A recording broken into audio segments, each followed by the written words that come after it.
Hi there, lunatics. Welcome to Munich. This is the latest full moon, although we're actually pre-recording this because by the time you get this, I'm going to be in Amsterdam. But we need a little edit time.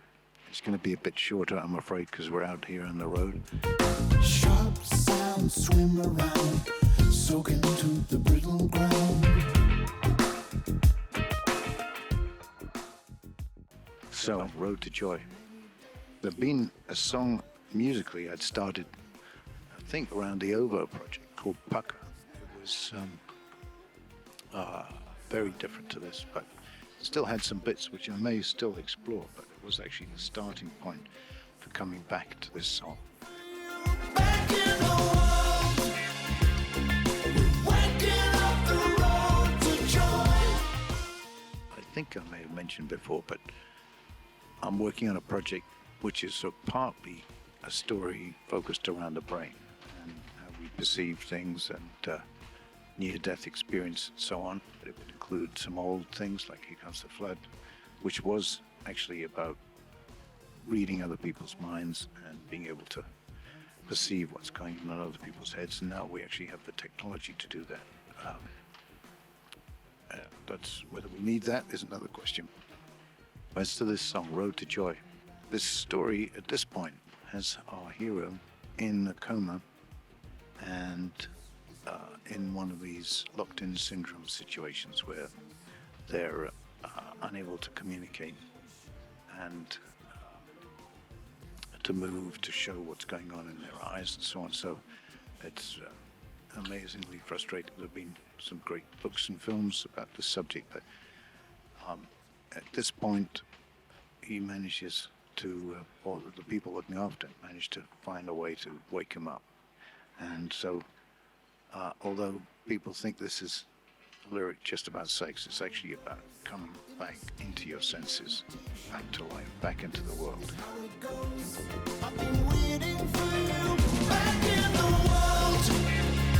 We're waking up the road to joy. Back in the world. We're walking on the road to joy.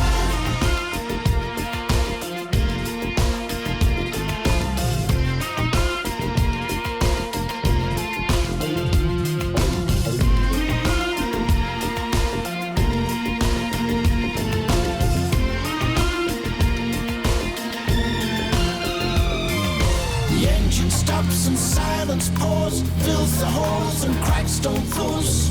Young and old, girl and boy, dance along the road to joy. Picture sharpens in your head, opens up when it's been read. All the things you strain to see can move on in, come to be.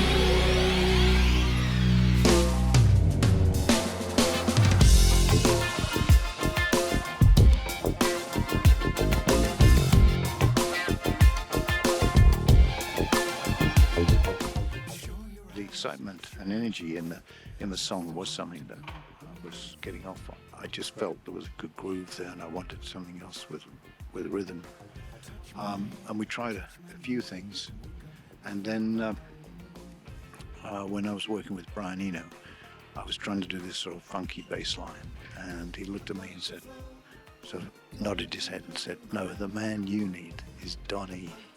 And Donny we called there and then, and he was in the studio later that afternoon, and he did the funkiest bass line that you can imagine. And now live we have this sort of dueling bottom end moment between Tony and Donny. But Don's a masterful musician, and then I asked him to do the rest of the tour. He can pick up most things and just make them sound great. Also, Josh Shpak, who is playing trumpet for us, he is doing some great stuff on this. He had done a couple of numbers before then, and Ollie Jacobs, who was engineering at that time, had said, I heard this great trumpet player, maybe we could send a few things to him. And this was one of the things that we tried. I don't think the first, but he did Yeah, beautiful playing. He's a super musical guy. Uh, Everyone, actually, all the newbies this time are amazing talents in their own right. So, I try and give some freedom, and they deliver. I'm a big fan of Ai Weiwei, both as an artist, as a designer, and as a human rights campaigner. I mean, he's an extraordinarily brave man to risk the wrath of the Chinese government, but he does it all the time, and it's quite extraordinary. So I was hustling him like I hustled a few artists, and met him around Christmas time, I guess last year. I think he had absolutely no idea who I was. It was an uphill battle at first, but he was open to talking. We got to know each other, hang out a little bit. Anyway, he was up for being a part of the IO project, and sent us 3 designs which were animated. Now he has this big finger there, and he uses it a lot in his work, which is, I think, to power. He's definitely been at the root end of power, and as his father was as well. And so that's an important symbol for him.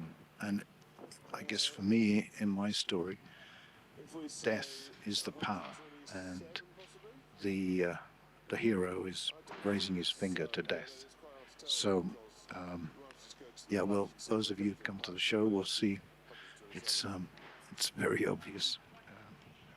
But I think he did wonderful artwork, and it was just a pleasure to work with him and hang out a little bit.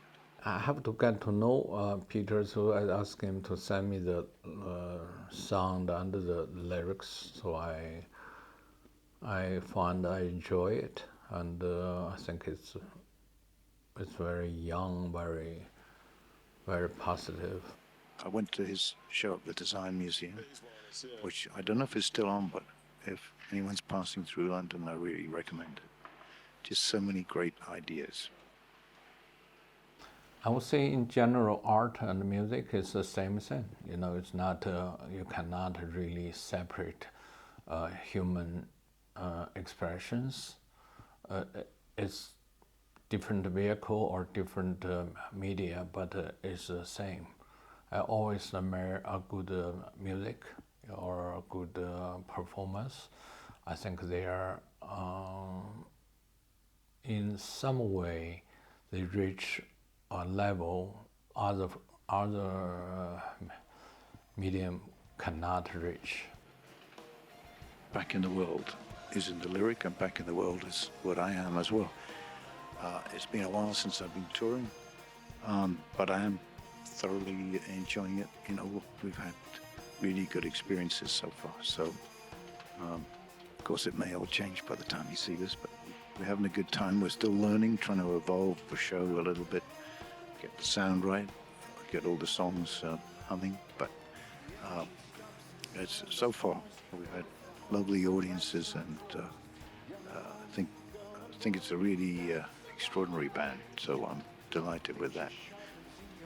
Well, next to me, I'm looking forward to hear Peter's music tour, and I don't have much plan. I'm more carried by the force around me, which sometimes is a lot, and I'm like a leaves dropped into a river, and it carries me forward. That's probably it for this week on the introduction to Road to Joy.